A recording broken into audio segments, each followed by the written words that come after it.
The biggest deployment of U.S. military might to Europe in a quarter century is heading this way for NATO's Defender 20 exercise.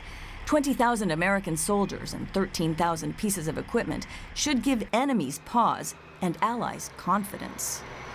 It's one way to show that we are reliable and loyal partners within the NATO framework. But that reinforced military framework risks being undermined by weakness on the political side, increasing apathy across the alliance regarding its most fundamental value, collective defense. What if NATO has the weapons, but it doesn't have the will? A recent survey by the Pew Research Center indicates that across 16 NATO countries, fewer than 40% of respondents would want their militaries used to defend the Baltic states or Poland in case of an attack by Russia. The Munich Security Conference has coined a new term to describe this kind of ambivalence: Westlessness. For those wistful about Westlessness, geopolitics expert Shada Islam has some advice. Move on. The West has had its wonderful moment. It can still matter. I think Europe still matters, definitely, but it will have to work in coalitions and alliances with countries outside the comfort zone. So we will have to work with the Indias of this world, with Russia, with China, with Australia, with Japan, and not just rely on this once very strong transatlantic alliance. French President Emmanuel Macron has seized the stage to position himself as a disruptor. France has a moment to lead. It can lead in rhetoric, it can lead in ideas, or it can lead through its actions. I'm not sure we know yet which way it's going to go. It is a nuclear country, it has a seat in the Security Council. It can do, therefore, what no one else can. And it can do that on behalf of Europe. But while the West deals with its identity crisis, Kremlin tactics are working better than ever, warns retired U.S. Army General Ben Hodges. Causing people to lose confidence and trust in each other, in their own institutions, in the alliance. That's where this competition is. And I think that we have to compete. Hodges praises the massive Defender 20 exercises for making sure the military side is ready, waiting for political cohesion to make a comeback. To talk about some of these issues, I'm joined now by our political correspondent, Emma Shahs. Good morning to you, Emma. Good morning.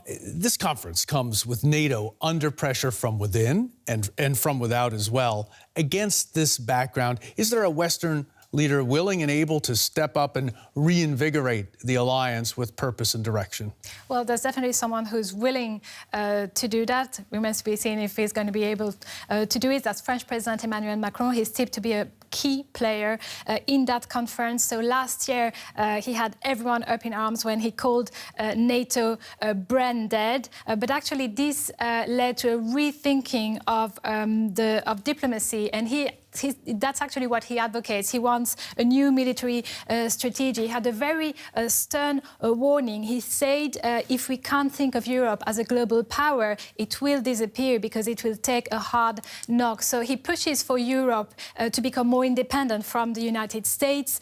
He pushes for a nuclear deterrent, which is also something new. He wants Europe to work on solidarity mechanisms in a better way. He simply wants more assertiveness for Europe. Okay, now, in our report, we heard one analyst saying the West has had its moment, that it's over for the West, basically. You know, isn't that exactly the type of messaging that Russia is deploying to undermine the West, to undermine its alliances? It is, but I also think it's pragmatic to acknowledge that. As much as we in the Western world would like to believe that our common values, that our market models, that our culture unites us and are shared, this has been challenged over the last years by the rise of nationalism, by the rise of populism on the one side, and on the other side, all over the world, there have been protests, both in democratic and authoritarian regimes, protests against current politics, against climate change, against surveillance states. So the authority of the West is contested, and also its institutions such as NATO, such as the UN, and the conference chairman of the Munich Security Conference, Wolfgang Ischinger, is very aware of it, and maybe we could listen to what he has to say about this collapse of the Western world as we know it. Okay. We have more crises on our hands, more horrendous events than you can possibly imagine. Think about the current failures, in my opinion, unforgivable failures of the international community with regard to Syria, especially in Idlib.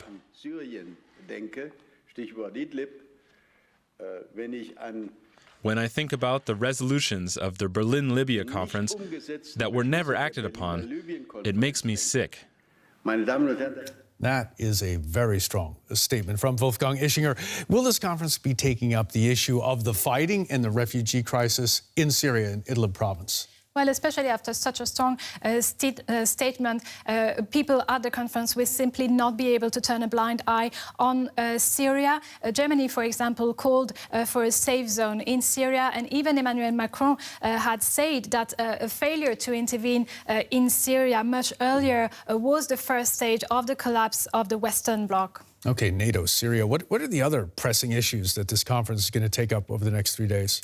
Well, China will be on everyone's mind. It has become a huge military power, not least, and a huge diplomatic power as well, not least because it is a key actor in the relationship between the US and North Korea. Another major theme, of course, will be Chinese telecoms and the issues with Huawei's 5G's expansion in the world, whether or not it poses cybersecurity threats. Of course, other issues will be discussed, such as the Iran crisis. The tensions with the US came to a boiling point over the last months. Afghanistan will also be discussed, but it's quite unlikely that there will be any de-escalation of those conflicts. Rather, it will be a place to take the temperature. Okay, a very important forum for taking that temperature. Emma, thanks very, very much for coming in this morning. Thank you.